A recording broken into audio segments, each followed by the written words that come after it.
Mary कैलेस्टे एक American ship जो पोर्टुगाल के एक इलाके अजोरस से लगभग 740 किलोमीटर दूर अबंडन मिली। लेकिन उन 10 लोगों का क्या हुआ जो उस शिप पर सफ़र करने निकले थे, ये आज भी एक राज है। ये शिप 1861 में स्पेंसर आइलैंड कनाडा में बनाई गई और इसका नाम अमेज़न रखा गया। लेकिन जब से ये बनी इसके साथ कुछ ना कुछ उल्टा सीधा होता रहा। इसके पहले ही सफ़र पे कैप्टन को निमोनिया हो गया और वो कुछ टाइम बाद मर गया। अपने पहले ही सफ़र पे ये शिप कई जगह से डैमेज हो गई थी। कुछ टाइम बाद एक अमेरिकन बिजनेसमैन रिचर्ड हेन्स ने इसे खरीद लिया और ऐसे ये शिप बनी अमेज़न से मैरी कैलेस्टे। उसके बाद इस शिप को कैप्टन बेंजामिन ब्रिग्स ने खरीदा। नवंबर 7, 1872 को ये शिप अल्कोहल के 1700 से ज़्यादा बैरल्स लेके न्यूयॉर्क सिटी से इटली की तरफ रवाना हुई। इस शिप पर लगभग 10 लोग थे, जिनमें कैप्टन ब्रिग्स, उनकी वाइफ और उनकी 2 साल की बेटी शामिल थी। एंट्री लॉग के मुताबिक नवंबर 25 को ये शिप अजोरस से लगभग 11 किलोमीटर दूर थी। नवंबर 25 के 10 दिन बाद एक और शिप के क्रू की नज़र इस शिप पर पड़ी।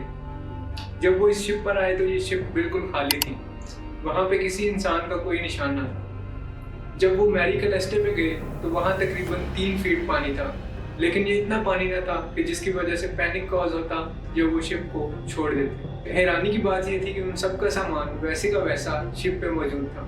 एक लॉन्ग बोट मिसिंग थी, जिससे ये अंदाज़ा लगाया जा सकता है कि शिप को जल्दी में छोड़ा गया। वो लोग शिप को वहाँ से 800 मील दूर गिब्राल्टर ले गए, जहाँ ब्रिटिश अथॉरिटीज़ ने उस शिप की इन्वेस्टिगेशन की। इस वाक़े को थोड़ी अटेंशन मिली, लेकिन इस मिस्ट्री को ज़्यादा अटेंशन तब मिली जब 1884 में आर्थर कोनन डॉयल ने इस गोस्ट शिप पे एक शॉर्ट स्टोरी पब्लिश की।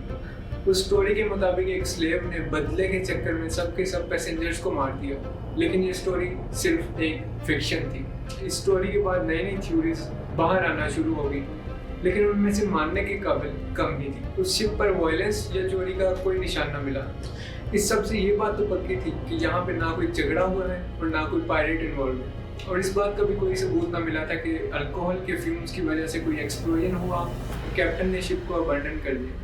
ज़्यादा मानने वाला सिनेरियो ये है कि कैप्टन ब्रिग्स को लगा कि शायद ये शिप डूबने वाली है और उन्होंने ऑर्डर दिया कि इस शिप को छोड़ दिया जाए। ये थ्योरी ज़्यादा मानने वाली इसलिए है क्योंकि शिप के डेक पे एक साउंडिंग रॉड मिला था, जो कि शिप में पानी की मिकदार को मेजर करने के लिए यूज़ होता है। ये साउंडिंग रॉड डेक पे पड़ा था, जिससे ये अंदाज़ा लगाया जा सकता है कि शिप छोड़ने से पहले इसका यूज़ किया गया। इसके साथ साथ शिप के एक पंप में भी कुछ प्रॉब्लम्स थी, जिसकी वजह से वो डिसअसेंबल्ड पड़ा।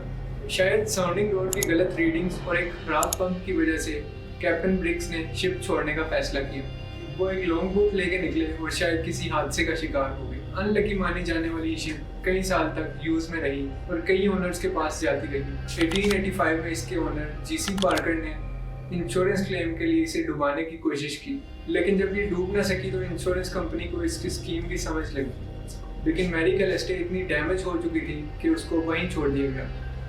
लेकिन उन 10 लोगों का क्या हुआ, आज तक इस राज से पर्दा न उठ सका।